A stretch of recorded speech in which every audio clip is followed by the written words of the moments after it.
বন্ধুরা, আজ আমি বানিয়েছি পুডিং। খুব সহজে বাসায় বসে পুডিং।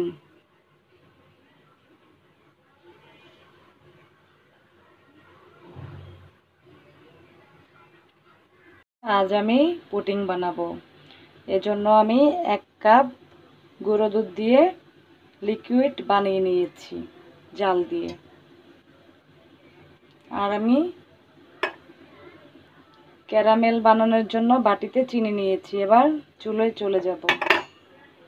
ক্যারামেলটা বসিয়ে দিয়েছি চুলোতে, আস্তে আস্তে জাল দিব। বন্ধুরা, তৈরি আমার ক্যারামেলটা। এবার ডিম আর দুধ মিশ্রণটা মিশিয়ে নেব। এবার ডিমটা ফেটিয়ে নেব। ডিমটা ফেটিয়ে নিয়েছি, এবার দিয়ে দিব।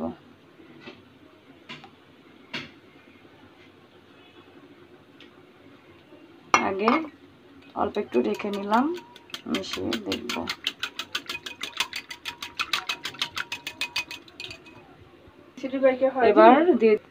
এবার বাকি ডিমটা দিয়ে দিব। পুরো 2টি ডিম দিয়ে দিলাম।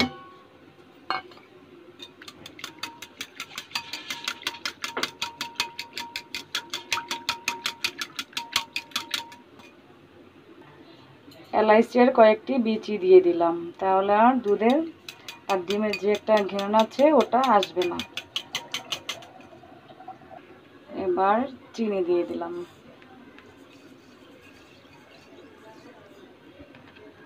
মিষ্টির পরিমাণটা যে যতটুকু খান অতটুকুই দিবেন।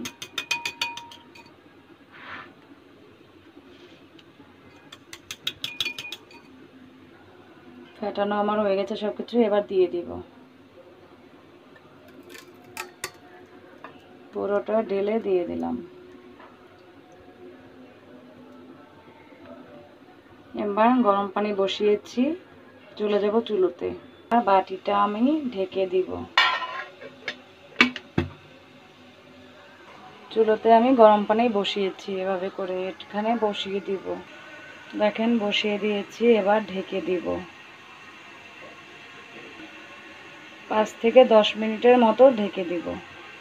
আমি ঢাকনাটা উঠিয়ে ফেলেছি। এবার টুথপিক দিয়ে দেখাবো হয়েছে কিনা। দেখেন হয়ে গেছে, টুথপিকটা উঠে আসছে। খুব সুন্দর করে হয়ে গেছে। এবার তুলে নেব। বন্ধুরা, তৈরি আমার পুডিং। খুব সহজে কম সময়ে দেখেন কি সুন্দর হয়েছে। আগে একটি পুডিং আমি করেছি আগে, ওটা ছিল মিলমিটার দুধ দিয়ে, আর এটা হচ্ছে গুঁড়ো দুধ। এলাচের বিচি দিয়েছিলাম, এলাচের বিচিগুলো নিচে পড়ে বেশি উঠেছে। দেখেন কি সুন্দর হয়েছে।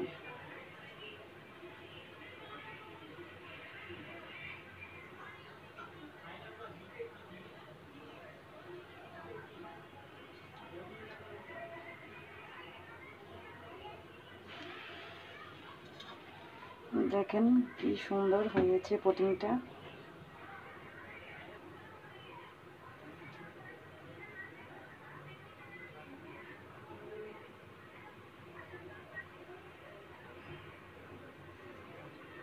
তৈরি আমার খুব সহজে পুডিং।